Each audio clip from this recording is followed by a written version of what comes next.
Perkenalkan, nama saya Devianto, 2330306010 Saya akan membahas tentang hak asasi manusia. Hanya manusia yang memiliki hak asasi. Setiap manusia memiliki kedudukan yang sama, melintas perbedaan agama, ras, kelas, maupun kasta. Telah ada sejak seorang manusia masih berada dalam kandungan ibu hingga ia lahir dan sepanjang hidupnya hingga pada suatu saat ia mati. Hak asasi bukan memberi siapa-siapa dan melekat pada manusia, bukan karena agama, suku, bangsa, ras, atau gelar, akan tetapi karena kemanusiaannya. Oleh karena itu, HAM tidak dapat ditandai oleh manusia, kelompok, lembaga, maupun di luar dirinya. Perkenalkan, nama saya Piki. Saya akan menjelaskan tentang prinsip-prinsip dasar hak asasi manusia. Yang pertama, universal. Hak asasi merupakan bagian dari kemanusiaan setiap individu, tanpa memandang perbedaan seperti warna kulit, jenis kelamin, usia, latar belakang budaya, agama, dan kepercayaan. Yang kedua, melekat tak terenggut. Hak asasi melekat pada setiap manusia secara alami dan bukan pemberian dari organisasi atau kekuasaan manapun. Oleh karena itu, hak asasi tidak dapat diambil, ditahan, atau dipindah tangankan. Yang ketiga, tak terpisahkan atau tidak dapat dibagi-bagi. Hak asasi manusia merupakan satu kesatuan yang tidak dapat dipisahkan antara hak sipil, politik, ekonomi, sosial, budaya, serta kolektif individu. Yang keempat, non-diskriminasi. Hak asasi dimiliki oleh semua orang tanpa perbedaan berdasarkan apapun. Yang kelima, kesetaraan. Setiap manusia memiliki hak dan martabat yang sama. Yang keenam, saling tergantung. Hak-hak saling terkait dan mensyaratkan satu sama lain. Yang ketujuh, tanggung jawab. Setiap orang bertanggung jawab untuk menghormati hak orang lain.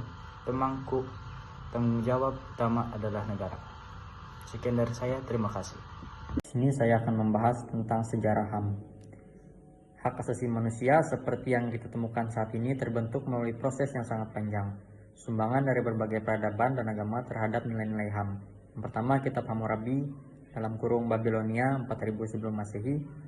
Kemudian Kekaisaran Roma dan Yunani, hak asasi diberikan pada kelompok atau kelas tertentu.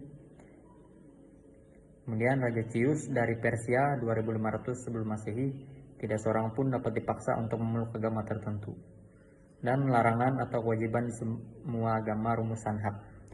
Sejarah HAM yang selanjutnya yaitu Magna Carta, sebuah konstitusi yang membatasi kekuasaan raja.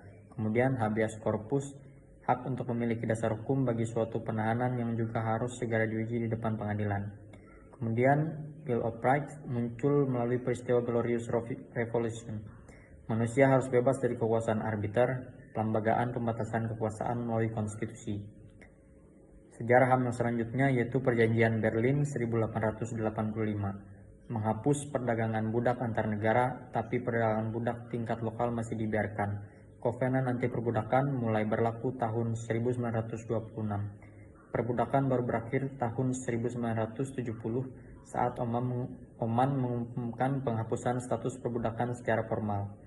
Kemudian Konstitusi Prancis 1791, penyediaan bantuan bagi masyarakat miskin, pendidikan gratis bagi publik, isyarat awal kemunculan hak ekosop.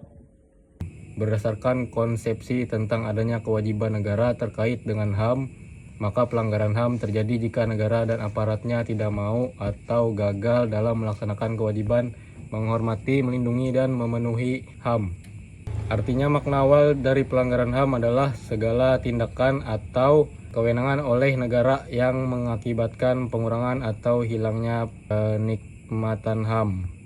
Pelanggaran HAM terjadi karena negara gagal memenuhi kewajibannya melindungi hak-hak asasi manusia yang dijamin dalam hukum internasional maupun nasional, baik karena sengaja melakukannya maupun sengaja membiarkannya. Perkenalkan, nama saya Angga Mesa Putra, 23303060100232. Saya akan menjelaskan HAM dalam konteks Undang-Undang Otonomi Daerah. Yang pertama, diserialisasi sebagai moda tata kelola semakin menguat. Dan yang kedua, kerangka normatif yang disediakan Undang-Undang Nomor 23 Tahun 2014 membuka ruang bagi integritas HAM dalam kota dan peran lebih besar pemerintah daerah dalam promosi dan perlindungan HAM. Yang ketiga, pembagian unsur pusat daerah memberikan landasan yang cukup. Dan yang keempat, urusan pemerintah pusat daerah yaitu kewenangan pusat, urusan pemerintah absolut.